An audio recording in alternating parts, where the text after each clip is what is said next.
नमस्कार दोस्तों। आज ये जो वीडियो है ये एक कहानी है जो कि एक आर्मी के मेजर ने सुनाई थी और ये एक सच्ची कहानी है। आज देखिए इसमें कोई एजुकेशन नहीं है, एक काफ़ी अच्छी चीज़ है जो मुझे पसंद आई, सोचा कि आप लोगों के साथ मैं शेयर कर दूं। हाँ, मैंने भगवान को देखा है, उन्होंने मेरी मदद की। हिमालय में तैनात आर्मी मेजर ने सुनाई पूरी कहानी। तो ये कहानी क्या थी इसके बारे में हम आप बात करते हैं।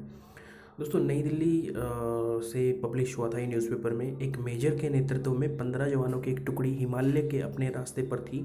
उन्हें ऊपर कहीं अगले 3 महीने के लिए दूसरी टुकड़ी की जगह तैनात होना था। दुर्गम स्थान, ठंड और बर्फबारी ने चढ़ाई की कठिनाई और बढ़ा दी थी। बेतहाशा ठंड में मेजर ने सोचा कि अगर उन्हें यहाँ एक कप चाय मिल जाती तो आगे बढ़ने की ताकत आ जाती। लेकिन रात का समय था, आपस कोई बस्ती भी नहीं थी वहाँ पे आसपास। लगभग 1 घंटे की चढ़ाई के पश्चात उन्हें एक जर्जर चाय की दुकान दिखी, लेकिन अफसोस उस पर ताला लगा हुआ था। भूख और थकान की तीव्रता के चलते जवानों के आग्रह पर मेजर साहब दुकान का ताला तोड़वाने को राजी हो गया और खैर ताला तोड़ दिया गया तो अंदर उन्हें चाय बनाने का सभी सामान मिल गया। जवानों ने चाय बनाई, साथ वहाँ रखे बिस्किट आदि खाकर खुद को राहत दी। थकान से उभरने के पश्चात सभी आगे बढ़ने की तैयारी करने लगे, लेकिन मेजर साहब को यूं चोरों की तरह दुकान का ताला तोड़ने के कारण आत्मग्लानि हो रही थी। उन्होंने अपने पर्स में से 1,000 का नोट निकाला और चीनी के डब्बे के नीचे दबाकर रख दिया तथा दुकान का शटर ठीक से बंद करवाकर आगे बढ़ गए। इससे मेजर की आत्मग्लानि कुछ हद तक कम हो गई और टुकड़ी अपने गंतव्य की ओर बढ़ चली। वहाँ पहले से तैनात टुकड़ी उनका इंतजार कर रही थी। इस टुकड़ी ने उनसे अगले 3 महीने के लिए चार्ज लिया। वह अपनी ड्यूटी पर तैनात हो गए थे। 3 महीने की समाप्ति पर इस टुकड़ी के सभी 15 जवान सकुशल अपने मेजर के नेतृत्व में उसी रास्ते से वापस आ रहे थे। रास्ते में उसी चाय की दुकान को खुला देखकर वहाँ विश्राम करने के लिए रुक गए। उस दुकान का मालिक एक बूढ़ा चाय वाला था जो एक साथ इतने ग्राहक देखकर खुश हो गया और उनके लिए चाय बनाने लगा। चाय की चुस्कियाँ और बिस्कुटों के बीच वो बूढ़े चाय वाले से उसके जीवन के अनुभव पूछने लगे।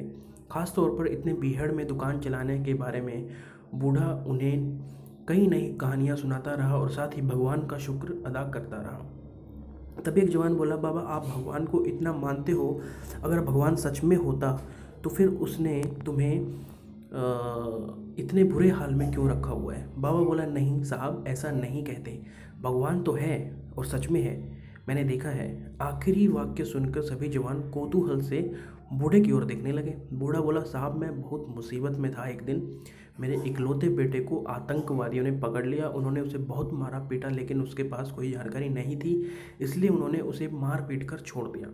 मैं दुकान बंद करके उसे हॉस्पिटल ले गया। मैं बहुत तंगी में था साहब, और आतंकवादियों के डर से किसी ने उधार भी नहीं दिया। मेरे पास दवाइयों के पैसे भी नहीं थे और मुझे कोई उम्मीद नज़र नहीं आती थी। उस रात साहब मैं बहुत रोया और मैंने भगवान से प्रार्थना की और मदद मांगी, और साहब उस रात भगवान मेरी दुकान में खुद आए। मैं सुबह अपनी दुकान पर पहुंचा, ताला टूटा देखकर मुझे लगा कि मेरे पास कुछ भी थोड़ा बहुत था वो भी सब लुट गया।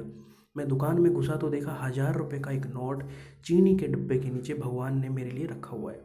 साहब उस दिन 1,000 के नोट की कीमत मेरे लिए क्या थी शायद मैं बयान ना कर पाऊँ, लेकिन भगवान है साहब, भगवान तो है। बूढ़ा फिर अपने आप में बड़बड़ाया। भगवान के होने का आत्मविश्वास उसकी आंखों में साफ चमक रहा था।